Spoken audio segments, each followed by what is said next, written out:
உலகெங்கும் இருக்கக்கூடிய எனதருமை தமிழ் சகோதர சகோதரிகளுக்கு எனது அன்பான வணக்கங்கள். நலம் தரும் நவ கிரகங்கள் நிகழ்ச்சியின் மூலமாக உலகெங்கிலும் என்னுடைய ஜோதிடம், மானுடம், ஆன்மீகம் பற்றிய சந்தேகங்களுக்கு நாம் அளித்த விளக்கங்கள் உலகெங்கிலும் சென்று நமது தமிழ் மக்களின் நெஞ்சங்களை சந்தோஷப்படுத்துகிறது என்பதை அறிவதில் மிக்க மகிழ்ச்சி. அந்த வகையில் குரு பெயர்ச்சி பலன்கள் 2015 ஆண்டு ஒவ்வொருவர்களுக்கும் ஒவ்வொரு விதமான எதிர்பார்ப்புகள் இருக்கும். குரு பெயர்ச்சின்னு வந்தாலே உடனே நம்ம நியூஸ் பார்ப்போம், பேப்பர் நியூஸ் பார்ப்போம், புஸ்தகங்களில் ஜோதிட விற்பனர்கள் எழுதின அந்த பலன்கள்லாம் நமக்கு எப்படி இருக்குதுன்னு பார்ப்போம், அந்த ரேங்கிங் பார்ப்போம், டிவியில் ஒளிபரப்பக்கூடிய அந்த சனிப்பெயர்ச்சி பலன்கள், குரு பயிற்சி பலன்கள்லாம் மனிதனுக்கு எப்பொழுதுமே பார்த்திங்கன்னா ஒரு விதமான எதிர்பார்ப்பு இருக்கணும், ஒரு ஆவல் இருக்கணும். நம்ம எப்படியெல்லாம் நம்மளை மாற்றி, ஏன்னா நம்மளை பற்றி, ஒரு மனிதர்களை பற்றி ஆய்வு செய்யக்கூடிய ஒரு மகோன்னதமான மனிதர்கள் தெய்வ யஜ்ஞர்களாகிய ஜோதிடர்கள். அப்படிப்பட்ட ஜோதிடர்கள் நமக்கு ஏதாவது சொல்ல மாட்டாங்களா? ஒரு ஆர்வம் இருக்க தானே செய்யும். அதில் என்னுடைய பாணியில் நான் ஆய்வு செய்த நோக்கம் மனிதர்களுடைய ராசிகளுடைய குணங்கள், எந்தெந்த ராசிக்கு என்னென்ன மாதிரி குணம் இருக்கோ அந்த மாதிரி தான் பலன்களை அவங்க எடுக்க முடியும். ஒரு சூரியன் தான், ஒவ்வொரு ராசிக்காரர்களுக்கும் தனித்தனியான சூரியன் இல்லையே. அப்போ அந்த ஒரே சூரியனுடைய கதிர்வீச்சுகளில் தான் நம்ம வாழ்ந்துட்டுருக்குறோம். அப்போ ஒவ்வொரு ராசிக்காரர்களுக்கும் வித்தியாசங்கள் வருதே. கன்னி ராசி, கடந்த நிகழ்ச்சியில் சிம்ம ராசியினுடைய குணங்களை பார்த்தோம். அவங்கெல்லாம் எப்படி இருப்பாங்க, எந்த மாதிரியெல்லாம் அவங்களுடைய பழக்க வழக்கங்கள் இருக்குலாம் பார்த்தோம். கன்னி ராசி இது பக்கமாக இருக்கக்கூடிய ராசி தான். இப்போ சிம்ம ராசிக்கு அடுத்தது கன்னி ராசி. இந்த கன்னி ராசியில் சிம்ம ராசியினுடைய ஒரு சில குணங்கள் ஒட்டிக்கிட்டு இருக்கும். எது உத்திர நட்சத்திரத்தில் பிறந்தவங்கள்ட்ட. அப்படியே அடுத்தது அஸ்த நட்சத்திரம் அப்படியே கூலாகி மறுபடி செவ்வாயினுடைய நட்சத்திரத்துக்கு போயிடுறாங்க. அப்போ அந்த கன்னி ராசிக்கு பொதுவாக பல்கலைக்கழகத்தில் எங்களுக்கு பாடம் நடத்தக்கூடிய நமது ஆசான் கொடுத்த ஒரு பழமொழி கன்னியான் ஏய்க்கப்படுவான். நிறைய பேர் என்னுடைய அலுவலகத்தில் அதை நான் எழுதி ஒட்டியிருக்கும்போது பார்த்துட்டு, என்ன சார் இப்படிலாம் சொல்கிறீங்களே, உண்மையாதாங்க. இல்லையே, நான் ரொம்ப பிரில்லியண்ட்டாக இருக்கேன். உங்கள் சந்தோஷம், உங்கள் லக்னம் வேறு, உங்கள் நட்சத்திரம் வேறு, லக்னம் வாங்கின சாரம் வேறு. ஆனால் பாதிக்கப்பட்ட சகோதர சகோதரிகளைத்தானே நாம் சீர்தூக்கி அவங்களுக்கு ஆய்வு செய்து அவங்கள வாழ்க்கைக்கு நல்ல ஒரு வலிமை சேர்த்து அனுப்புகிறோம். கன்னி என்பது ஏமாற்றம் அடையக்கூடிய தன்மை. கன்னி என்ற தன்மையை ஏன் சொன்னாங்க? அதாவது இந்த மூல நட்சத்திரத்துக்கு ஒரு பழமொழி அந்த காலத்தில் சொல்லியிருக்கிறாங்க. ஆண் மூலம் அரசாலும், கன்னி மூலம் நிர்மூலம் அப்படின்னு. இந்த ரெண்டுக்கும் ஏன் இந்த விளக்கம் சொல்கிறோன்னா, இந்த எல்லா நேயர்களும் இதை பார்க்குறீங்க, நீங்கள்லாம் தெரிஞ்சுக்கணுங்கிறதுக்காகத்தான். கன்னி மூலம் அப்படிங்கிறது நிர்மூலங்கிறதெல்லாம் ஒன்றும் இல்லை. அது எதுக்காக சொல்லப்பட்டதுன்னா, கன்னினா அந்த நம்ம மனிதர்கள், நம்ம மக்கள் என்ன பண்ணிட்டாங்கன்னா பெண் மூலம் நிர்மூலம்ட்டாங்க. அப்போ மூல நட்சத்திரத்தில் பிறந்த எனதருமை சகோதரிகள் அனைவருமே நிர்மூலமான ஒரு நிலையில் இருப்பாங்களா, அல்லது அவங்க நிர்மூலம் ஆக்கிடுவாங்களா? எப்போவோ எங்கேயோ நடந்த ஒரு சம்பவங்களை வச்சு அந்த அனைத்து மூல நட்சத்திரக்கார பெண்கள் எல்லாரையும் நம்ம குறை சொல்கிறதா? அப்போ பல்கலைக்கழகத்தில் போய் ஆய்வு செய்யும்பொழுது இதில் என்ன சொல்லப்பட்டிருக்கு? அதாவது ஆண் மூலம், அதாவது ஆணி மூலம், ஆணி மூலம் அரசாலும். ஆணி மாதம் என்பது கரெக்டாக பார்த்திங்கன்னா மிதுன ராசியில் இருக்கும் சூரியன். அன்னைக்கு கன்னி ராசியில் மூல நட்சத்திரத்தில் சந்திரன் இருக்கும் பொழுது பௌர்ணமி யோகம். அந்த பௌர்ணமி வெளிச்சத்தில் அடுத்த நாட்டின் மீது அன்றைய கால அரசர்கள் படையெடுத்து செல்லும் பொழுது ஆணி மூலத்தில் சென்றால் அரசாலும் வாய்ப்பு, எதிரி படையை துவம்சம் செய்து விடுவான். கன்னி மூலம் நிர்மூலம். கன்னி என்பது புரட்டாசி மாதம். அந்த கன்னி புரட்டாசி மாதத்தில் சூரியன் இருந்து சந்திரன் மூல நட்சத்திரத்தில் தனுசு ராசியில் பிரவேசிக்கும் பொழுது, அப்பொழுது படையெடுத்து அந்நிய நாட்டின் மீது படையெடுத்து சென்றால் படை நிர்மூலமாகும். இதுதாங்க கன்னி மூலம் நிர்மூலம்னு சொன்னாங்க. இன்றைக்கி அதை நம்ம மக்கள் எப்பொழுதுமே மருவி பேசுவதில் வல்லமை பெற்றவர்கள்.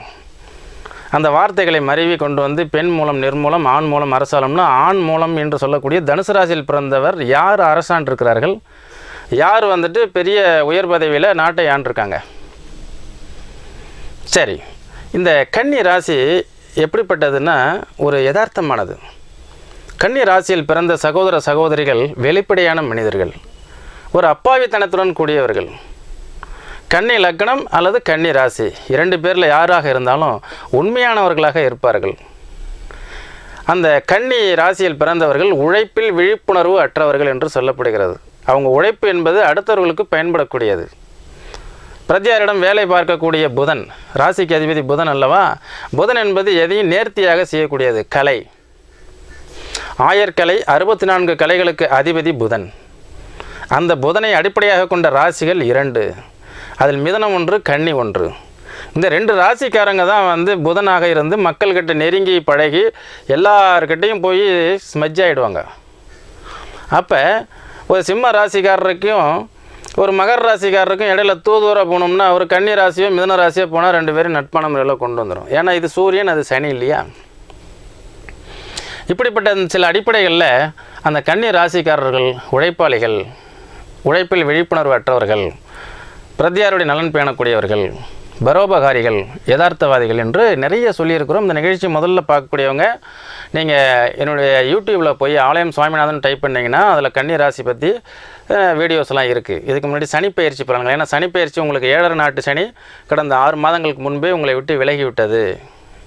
இனி எல்லாம் பொற்காலம், நல்ல காலம் என்பது தான் பொதுவான கருத்து. ஆனால் இவர்களுக்கு இன்னும் துன்பங்கள் நீங்கிய பாடில்லையே. அப்போ கேட்குறாங்க, சார் நீங்கள் சொன்ன மாதிரி பார்த்தா கன்னி ராசிக்கு எனக்கு எந்த பலனும் இன்னும் மாற்றமே தெரியலையே, எப்போ நடக்கும்? அதாவது உங்கள் ராசிக்கும் 2ஆம் பாவகம் என்பது நம்முடைய என்ன நினைக்கிறோமோ அதை எடுத்து பேசக்கூடிய இடம். அந்த இடத்துல சனி ப்ளஸ் ராகு இருந்தது. இந்த ராகு அப்படிங்கிறது ஒரு வருஷத்துக்கு முன்னாடி, ஒரு 7-8 மாதங்களுக்கு முன்னாடி பெயர்ந்து உங்களுடைய ஜென்ம ராசிக்கு வந்தாச்சு. சனி என்பது 6 மாதத்துக்கு முன்பு தான் பெயர்ந்து உங்களுக்கு 3ஆம் இடத்துக்கு போயாச்சு. இப்போது ப்ரெசண்ட்லி பார்த்தீங்கன்னா குரு உங்கள் ராசிக்கு 12ஆம் இடத்துக்கு வந்தாச்சு. அப்போ இந்த 7.5 நாட்டு சனி விலகியதனுடைய முழு சந்தோஷமான நல்ல பலன்களை நீங்கள் அடையிறதுக்கு இந்த கிரக மாற்றங்கள் உங்களுக்கு சாதகம் இல்லாமல் ஒரு பாதகமும் இல்லாமல் 2 கெட்டான நிலைமையில் நிற்கிது. இப்போ இதனுடைய பலன்கள் என்ன? எந்த முடிவுகளையும் முழுமையாக எடுக்க முடியாது, எந்த ஒரு செயல்களையும் முழுமையாக நீங்கள் விளக்கம் தெரிஞ்சுக்க முடியாது, எந்த விதமான செயல்களையும் செயலாற்ற முடியாது. அப்போது கொஞ்ச நாளைக்கு நீங்கள் அமைதியாகவே இருக்க வேண்டும். எவ்வளோ காலத்துக்கு? இன்னும் ஒரு 6 மாதங்கள் கழித்து உங்களுக்கு பார்த்திங்கன்னா இந்த ராகு கேது பயிற்சி ஏற்படும். அப்போ 12ஆம் இடத்துக்கு ராகுவும் 6ஆம் இடத்துக்கு கேதுவும் வரும்பொழுது அபரிமிதமான ராஜயோகம். அப்போ 3ஆம் இடத்துல இருக்கக்கூடிய சனியும் உங்களுக்கு நன்மை தரக்கூடியதாக அமையும். அப்போ இந்த குரு 12இல் இருப்பது நான் அப்போவே சொன்னது மாதிரி ஷேடோ பிளேஸ். குரு 12ஆம் இடத்துக்கு போச்சுன்னா ஷேடோ, மறைவு ஸ்தானம். அப்போ உங்களுக்கு வெளிச்சம் கிடைக்கல. ஒரு டார்ச் லைட் வெளிச்சம் இருந்ததுன்னா தான் அதை என்னுடைய துணை கொண்டு இருளில் என்ன இருக்கோ அதை பார்த்து நம்ம ஒரு இறை தேட முடியும். அதனால் இந்த கன்னி ராசிக்காரங்கள்லாம் கொஞ்ச நாளைக்கு பொறுமையாக இருங்கள். விரயம் செய்வதாக இருந்தால் சுப விரயமாக செய்யுங்கள். உங்களுடைய குடும்பத்தில் ஏதாவது கல்யாணம், இந்த மாதிரியான கிரகப்பிரவேசம், அது சார்ந்த விரயங்கள் இருந்தால் செய்யுங்கள். அதே மாதிரி இந்த 12ஆம் இடத்துல இந்த குரு பெயர்ந்து இருக்குதே, நமக்கு ஒன்றுமே நடக்காதான்னு நினைக்க வேண்டாம். குருவுக்கு பார்வை பலம் உண்டுன்னு சொன்னோம். அந்த வகையில் பார்த்தீங்கன்னா குரு 12ஆம் இடத்துலேருந்து உங்களுடைய 4ஆம் இடமாகிய இடம், வீடு, வாகனம், மாடு, கன்று, தோட்டம், துறவு, இந்த மாதிரியான தாயார் உடல்நலம், தாய் வழி, அதாவது கல்வி, இந்த மாதிரியான ஸ்தானங்களை எல்லாம் அந்த குரு பார்க்கும் பொழுது அதெல்லாம் செழுமையாக்கப்படும். அந்த பாவகங்கள்லாம் நல்லா மேன்மை அடைகிறதுக்கு வாய்ப்புகள் உண்டு. அப்போ இந்த 4ஆம் பாவகம் என்பது வீடு கட்டலாம். விரயத்தில் குரு விரயத்தில் வந்துருச்சு, 4ஆம் இடத்தை பார்க்குது. அப்போ என்ன ஆகும்? ஏதாவது ஒரு சிலர் உழைச்சி களைச்சி போய் தோல்வி அடைஞ்சு 7.5 சனியில் புளிஞ்சு காய போட்டு கிரகம் போயிடுச்சு, நீ என்ன பண்ணுறதுன்னு நினச்சிட்டு இருக்கிறவங்க, ஏதோ கொஞ்சம் சொத்துக்கள் இருந்தால், ஒரு இடம் இருந்தால் அதை விற்று இன்னொரு பக்கத்தில் இடம் இருக்கக்கூடிய இடத்துலையோ அல்லது இடம் வாங்கியோ ஒரு கட்டிடங்களை கட்டியோ ஒரு வீடு கட்டியோ வாடகை வருமானம் வருவதற்கு வாய்ப்புகளை ஏற்படுத்தி கொள்ளலாம். ஒரு சிலருக்கு உங்கள் ஜாதகத்தை பார்த்து 4ஆம் பாவம் வாகனஸ்தானத்தை குரு பார்க்குறதுனால ஜாதக ரீதியாக ஒரு டிரான்ஸ்போர்ட் அல்லது ட்ராவல்ஸ் இந்த மாதிரிலாம் வச்சா மேன்மை கிடைக்குமான்னு பார்த்து அந்த மாதிரியான தொழில்களை நீங்கள் துவங்கலாம். ஒரு சிலர் ரியல் எஸ்டேட் இடம் வாங்கி விற்கிறவங்க, பில்டிங் ப்ரமோட்டர்ஸ், கட்டிடங்களை கட்டி விற்பனை செய்யக்கூடியவர்கள், அந்த மாதிரியான சூழல் உள்ளவங்களுக்கெல்லாம் அந்த குரு 4ஆம் இடத்தை பார்க்குறதுனால சக்ஸஸ்ஃபுல்லான ஒரு நிலைப்பாடுகளை ஏற்படுத்தும். எப்படியோ உங்களுடைய ஸ்டேட்டஸ், ஒரு அந்தஸ்து, ஒரு கௌரவம், அதெல்லாம் வந்து ஒரு சமூகத்தில் வந்து ஒரு நல்ல பெயர், இதெல்லாம் நீங்கள் மீண்டும் நல்லா தேடி பெறுவதற்கு உண்டான வாய்ப்புகள் நிறைய இருக்குது. அதே மாதிரி குரு வந்து உங்களுக்கு 12ஆம் இடத்துல இருந்து உங்களுக்கு ருணரோக சத்ரு 6ஆம் பாவகத்தை 7ஆம் பார்வையாக பார்க்குறார் குரு. அந்த 6ஆம் பாவகம் என்பது ருணரோக சத்ரு, கடன், நமக்கு எதிரிகள் அப்படிங்கிறவங்க எந்த ரூபத்திலுமே நமக்கு வருவாங்க. கடன் என்பது சொல்லிக்கிட்டு வராது, நோய் என்பதும் நாம் அவாய்ட் பண்ண முடியாது. பட் இந்த இடங்களையெல்லாம் குரு பார்க்குறதுனால இதெல்லாமே நமக்கு சுபிட்சம் ஏற்படும். 6ஆம் பாவகம் என்பது பேங்க் லோன், பேங்க்ல இருந்து கடன் எதிர்பார்த்தாங்கன்னா கடன் கிடைக்கும். சத்ரு ஜெயம், அப்போ இது நாள் வரைக்கும் நமக்கு எதிரும் புதிருமாக இருந்தவங்க நண்பர்களாக மாறலாம்.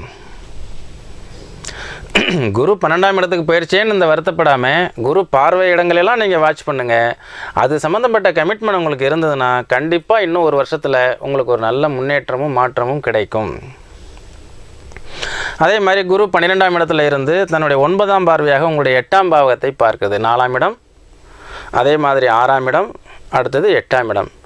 இந்த 8ஆம் இடம் என்பது பைசூலாகாத வம்பு வழக்குகள், இன்சூரன்ஸ் கேஸ், ஏதாவது தேவையில்லாத மரண பயம், அதே மாதிரி வழக்கு வியாஜியங்கள், பார்ட்னர்ஷிப் பிரிவினைகள், அதன் மூலம் பணம் வராமை, இப்படிலாம் என்ன கடந்த 7.5 நாட்டு சனியில் 7.5 வருஷம் நீங்கள் பார்ட்னர்ஷிப்பை பிஸ்னஸ் பண்ணி ஏமாந்து போய் கன்னியான் ஏய்க்கப்படுவான்னு சொல்கிறோம். கன்னி ராசிக்காரங்க ஏமாந்து போயிருக்கலாம், அதுக்கு ஒரு நிவாரணம் வேணும் இல்லையா? அது எல்லாமே இந்த வருஷத்தில் கிடைக்கிறதுக்கு உங்களுக்கு சான்சஸ் இருக்குது. ஒரே அடியாக நீங்கள் குரு 12க்கு போயிடுச்சுன்னா நமக்கு அதாவது பூனை கண்ணை மூடினால் பூலோகமே இருண்டு விடும் என்று எண்ணம் இல்லாமல் அது மீண்டும் அதில் ஏதாவது ஒரு வாய்ப்புகள் இருக்குதான்னு பார்த்து வாழ்க்கையில் நீங்கள் அடுத்த ஸ்டெப்பை எடுத்து வைக்கிறதுக்கு என்னுடைய நிகழ்ச்சி உங்களுக்கு பேருதவியாக இருக்கும். இல்லைன்னா உங்களுடைய ஸ்டேட்மெண்ட் என்னவாக இருக்கும் அப்படின்னா 7.5 சனின்னு சொன்னீங்க, முடிஞ்சிருச்சு. இப்போ குரு 12ஆம் இடத்துக்கு வந்துருச்சுங்கிறீங்க, 7.5 சனி நல்லா இருக்கும் முடிஞ்ச பிறகுன்னு சொல்கிறீங்க, இது வரைக்கும் நடக்கலை.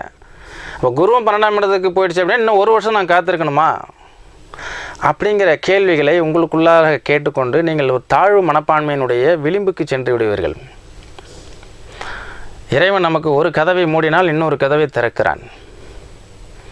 தட்டுங்கள் திறக்கப்படும், கேளுங்கள் கொடுக்கப்படும் என்று இறைநாமம் நமக்கு சொல்கிறது.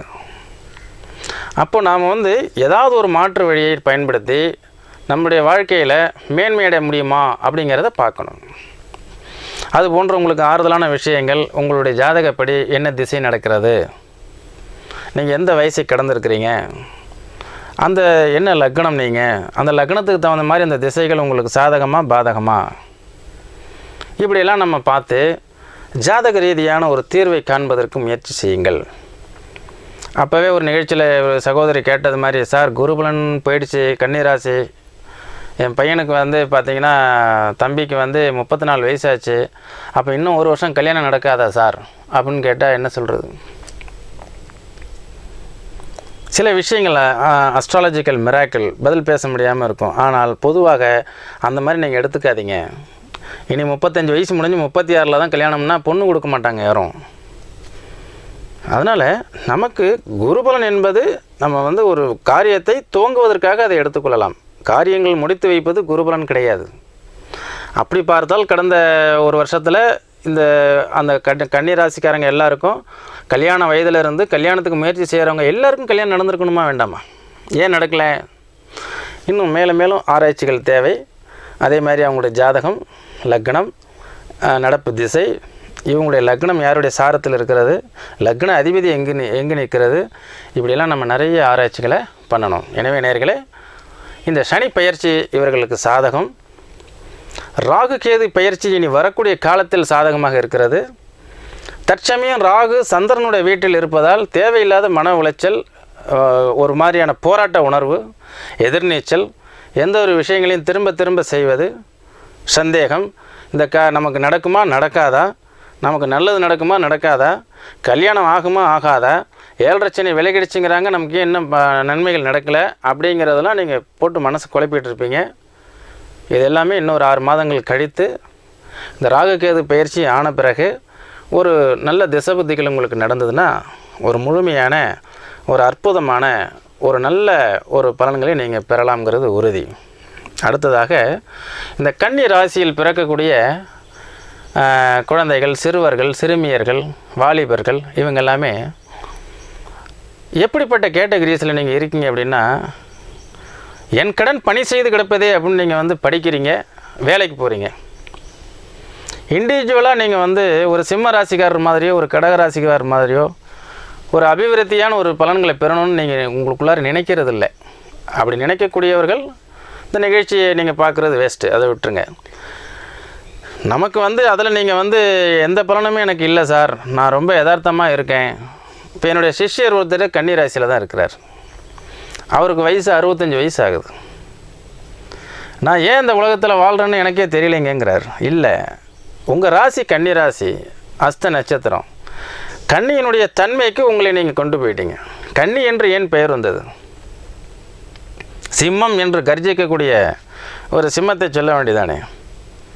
ஒரு படகில் ஒரு கன்னி பெண் ஒரு அரிக்கன் விளக்கை ஏற்றிக்கொண்டு அதில் அமர்ந்திருப்பது போன்ற ஒரு தோற்றத்தை அது பெறுகிறது. அதனால் அது கன்னி என்ற ஒரு பெண்ணாக சித்தரித்து கிரேக்கர்கள் நமக்கு சொல்லியிருக்கிறாங்க. அதே மாதிரி அந்த தன்மைகளோடு தான் அவங்களுடைய குண இயல்புகள். அது ஒரு பெண் வீடு. கன்னி ராசியில் பிறந்த ஆண்கள் அந்த கன்னி ராசி ஒரு பெண் வீடாக இருக்கிறதுனால அவங்க எப்பொழுதுமே அதை உணர்வுபூர்வமாகவும் உணர்ச்சி பூர்வமாகவும் ஒவ்வொரு விஷயங்களையும் அதை எடுத்துக்கிறாங்க.